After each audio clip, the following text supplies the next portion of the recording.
In this video, I'm going to show you the 10 steps for buying a home in Victoria and the reasons why you should get going on these 10 steps really early in the process. It's going to save you time and money if you do. Stay tuned.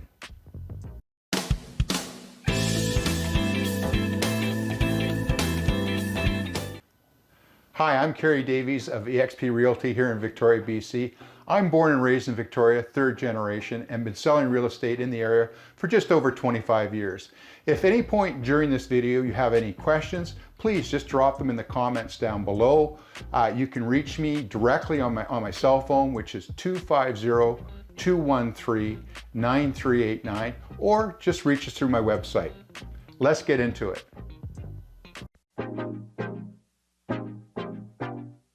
Okay, step number one is start your search early. You're going to do this for a bunch of reasons, but the most important part of this is you need to educate yourself.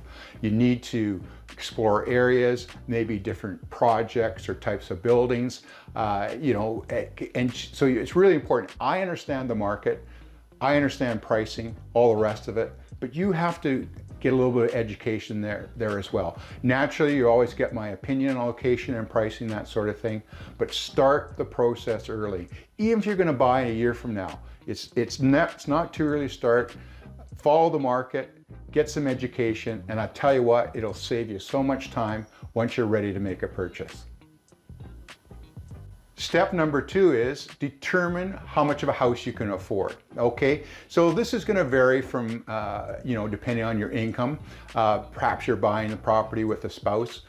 Naturally, your combined incomes can go towards those payments. But I mean, and that's a conversation you need to have with whoever you're purchasing with. You know, what is your comfort zone when purchasing a property? So, sit down, determine that number. I can often tell you that people are surprised by how much money the banks will lend them, and sometimes that amount of money is just above your comfort zone. So figure out what your budget is, because you really need to know how much can you actually afford. Step three, this is the most important one. Get pre-qualified for a mortgage. Now, you're going to do this for a couple of reasons. First of all, you need to know how much money is the bank going to lend you. You've already determined your budget, but how much money are they actually going to lend you? It's going to depend on a number of things. Your credit score comes into play here as well. How much money do you make, how much debt do you have, a whole bunch of other stuff. But that's up to your lender to determine. So you need to do that, but you're doing it for another reason too, is you also want to protect your interest rate. So interest rates today are at historic lows. So most lenders will guarantee you that rate today for probably 60 on the low side and as much as 120 days.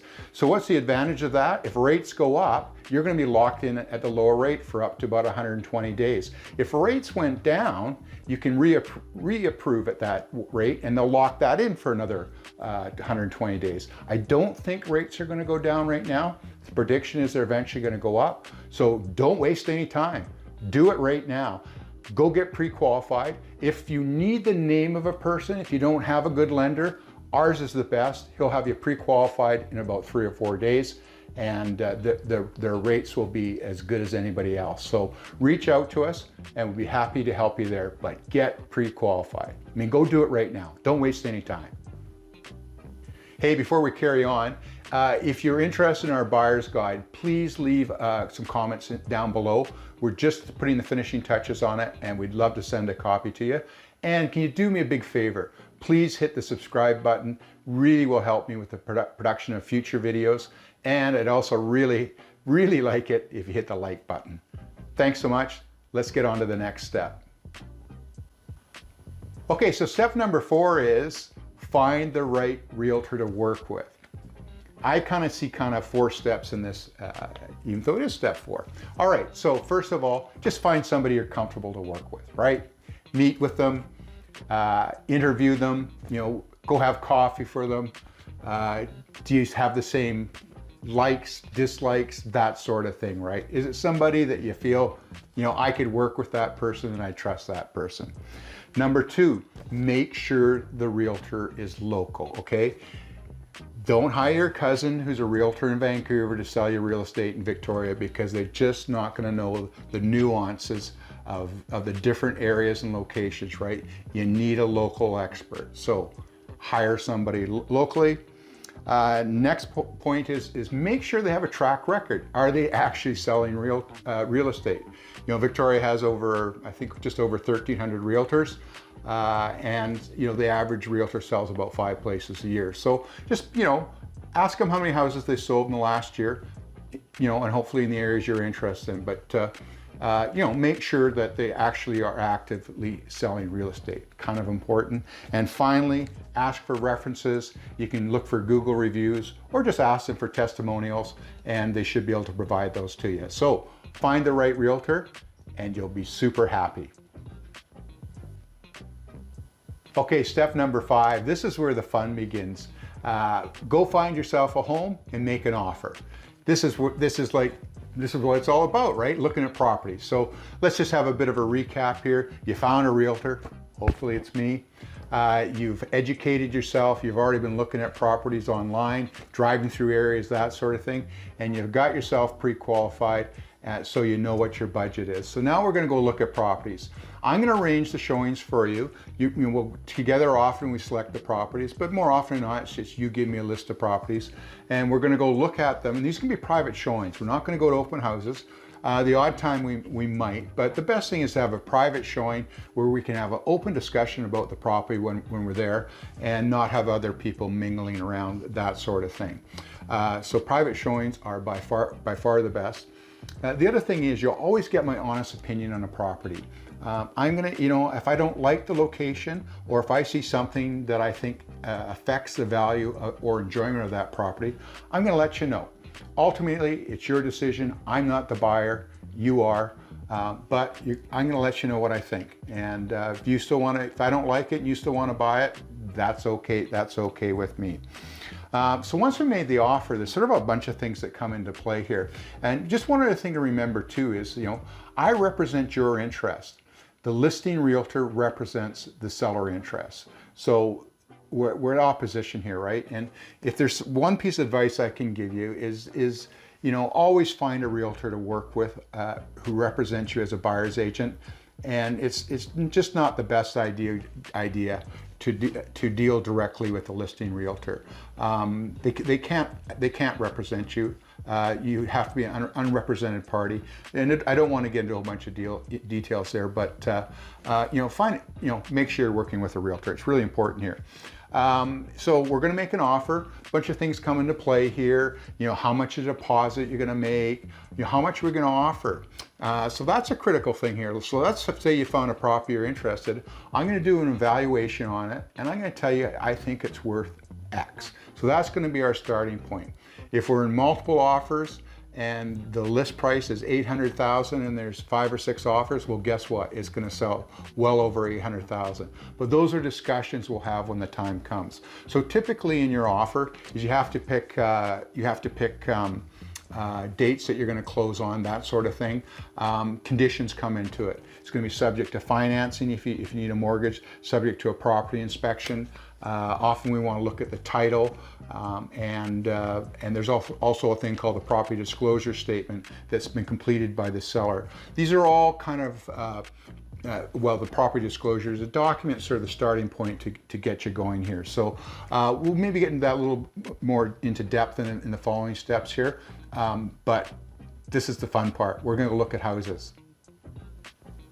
Step number 6, get a home inspection. So we've made an offer, it's got accepted, and as part of your conditions, you have to do a home inspection. Really critical. It's important to do it. The reason being, part of it is you want to know what you're buying. You're spending a lot of money. You know, it's the old thing, right? You go buy a car, you get to test drive it, you drive it around, keep it for the weekend, that sort of thing. This is the odd thing about buying a house. You know, you're spending, you know, maybe millions of dollars. You spend about a half hour in it, if that, and now you're going to go spend $1 million on something without even really test driving it. So it's really important to do a home inspection. A good home inspector, it's going to be very detailed. They're going to look at the house from top to bottom. Just the only thing to keep in mind here is they don't have x-ray vision. They can't see through walls, but there are signs that they look for that may be some red flags. So again, we're going to give you a name, or probably three names of home inspectors that we would trust and that I would use myself. So home inspection is super important, and that's going to be your next step. Step 7. Work with your mortgage lender. Okay, so we've got an accepted offer. Documents like the copy of the contract is going to get sent to your lender. So this is when you want to really have a good discussion with them, because there is a bunch of things that come into play here. And you maybe you've gone to more than one place, so you can play one mortgage lender off another. I wouldn't go more than like 3. Getting pre-approved at 3 places is probably the max, because it does start to have a little bit of an effect on your credit rating, because they're all going to do credit checks on you. So I think 2 is good. I think 3 is pushing a little bit, and definitely do not go over 3. So have a discussion with your lender, about, first of all, what is the interest rate going to be? How much of an amortization period? So the amortization period is typically 20 to 25 years. There may still be some 30-year amortization periods. Amortization is the period it would take to pay off the loan. So like if you took out a mortgage today and it's a 25-year term, it would be paid off in 25 years. But there's usually just a term within the amortization period. So how long are you going to lock in that rate? Are you going to take a variable rate? Is it going to be a 3-year term, 5-year term? Maybe you're really conservative and you want to lock in for 10 years. So there's a whole bunch of questions that are and discussions you're going to need to have with your lender. And if you need any input from me, happy to give it to you. But that's your next step. Okay, step number 8, get the home appraised. So the bank's your lender's gonna arrange this. This is not something you're gonna arrange. So what's happening here is you're pre-approved, all right? So the bank has already said to you, okay, Mr. and Mrs. Buyer, we're gonna give you a mortgage of, $600,000. But now what the bank wants to do is they wanna look at the property you're buying. Now they need to approve it. So that's where the appraiser comes in. So the appraiser is gonna arrange through the listing realtor to get access to the property, and then they're going to report back to the lender and say the house is worth X. Now, the appraiser does know what you've paid for the property. So that's because often I see this all the time, is the appraiser will come in slightly higher than you paid for it, and that's pretty typical. The odd time, yes, it can appraise lower, but that's pretty unlikely. I don't see that very often. So that's kind of part of your next step. It's all part of the financing, but the bank's gonna, and just one other thing to think about here is the bank will typically pay for the appraiser too, because they don't go for free. So, but that's usually covered by the bank, and if it's not, maybe that's a point in negotiations that you have with your lender. So getting an appraiser through, that's your next step. Okay, we're getting close to the end here. Step number 9, coordinate the paperwork. So we've made our offer, it's been accepted, the appraisals happened, the property inspector's gone through, everything's good, you're buying the house, so now you're gonna have this stack of paperwork. So that's where we help you. We send the documents that are required directly to your notary or lawyer, because you're gonna have to hire a notary or lawyer to do the conveyancing of the property. So what's the conveyancing mean? What does that mean? It means that the seller is gonna go off title, you're gonna go on title, money is gonna transfer from your bank through your notary or lawyer to their notary or lawyer and back to the seller to pay for the property, right? So there's a lot of paperwork is involved here. Your lender's going to have paperwork. They will send it directly to your notary or lawyer, and but we're going to really help you with that because you don't want to be worried about stuff like that, right? That's a big part of what we do. We coordinate all that for you. Because the other thing too, you got to think about is you got to get insurance on the property. Even if it's a condo, you want to get contents insurance. You know, you want to have, you know, just in case there was a water leak in the suite above you, or you had a water leak, or just some liability insurance there. So you're not, you know, it's not just houses we insure. All properties should have some form of insurance on them. So there will be a bunch of paperwork, but we'll help you coordinate that. Hey, thanks for hanging in there. Step 10. We're finally at the end.